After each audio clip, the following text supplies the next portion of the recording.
क्या आप जानते हैं कि पंजाब सरकार पर 1000 करोड़ का जुर्माना क्यों लगा? नेशनल ग्रीन ट्रिब्यूनल यानी एनजीटी ने ऐसा कदम क्यों उठाया? चलिए इस पूरे मामले को जानने का प्रयास करते हैं कि ठोस और तरल कचरा प्रबंधन की विफलता ने पंजाब को इतनी बड़ी सजा क्यों दिलाई। हाल ही में एनजीटी ने पंजाब सरकार पर 1000 करोड़ रुपए का जुर्माना लगाया। कारण पंजाब में ठोस और तरल अपशिष्ट प्रबंधन में लगातार विफलता। इस जुर्माने की गिनती 6 महीने में हुई पर्यावरणीय क्षतियों के आधार पर की गई। पर सवाल यह है कि आखिर पंजाब में ऐसा क्या हुआ कि ये स्थिति आई। ठोस और तरल अपशिष्ट प्रबंधन यानी कचरे को सही तरीके से निपटाना सिर्फ एक जिम्मेदारी नहीं बल्कि हर सरकार की प्राथमिकता होनी चाहिए।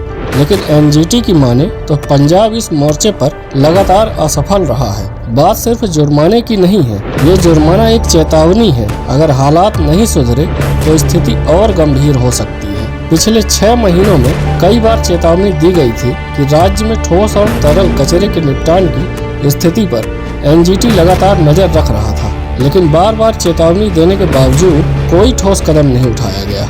एनजीटी ने पाया कि पंजाब ने 5.387 मिलियन टन कचरे का निपटान ठीक से नहीं किया। इतना ही नहीं, राज्य में सीवेज उपचार क्षमता में भी भारी कमी पाई गई। इसका मतलब यह है कि बड़ी मात्रा में सीवेज का उचित तरीके से निपटान नहीं हो रहा, जो पर्यावरण को भारी नुकसान पहुंचा रहा है। एनजीटी के पिछले आदेशों का पालन भी ठीक से नहीं हुआ। साल 2022 में पंजाब सरकार को ठोस अपशिष्ट प्रबंधन के लिए 2080 करोड़ रुपए अलग से रखने का निर्देश दिया गया था, लेकिन इस आदेश की भी अनदेखी की गई। एनजीटी का यह जुर्माना सिर्फ एक कानूनी कार्यवाही नहीं है, यह एक संदेश है कि पर्यावरण को नजरअंदाज करने की कीमत बहुत बड़ी हो सकती है।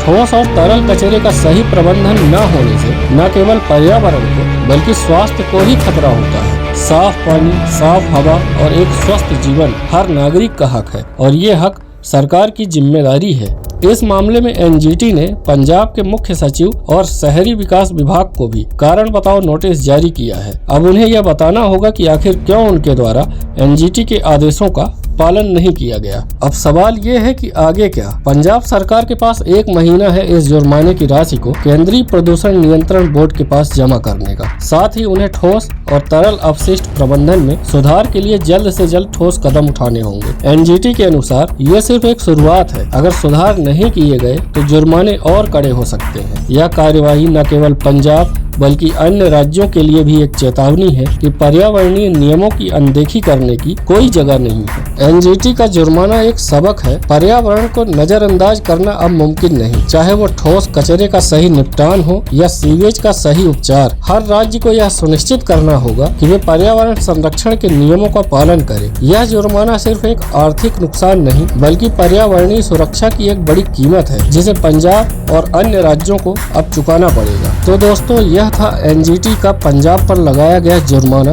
और इसके पीछे की पूरी कहानी। क्या आपको लगता है कि यह कदम सही है? हमें अपनी राय कमेंट में जरूर बताएं और ऐसे ही मुद्दों की जानकारी के लिए चैनल को सब्सक्राइब करना ना भूलें।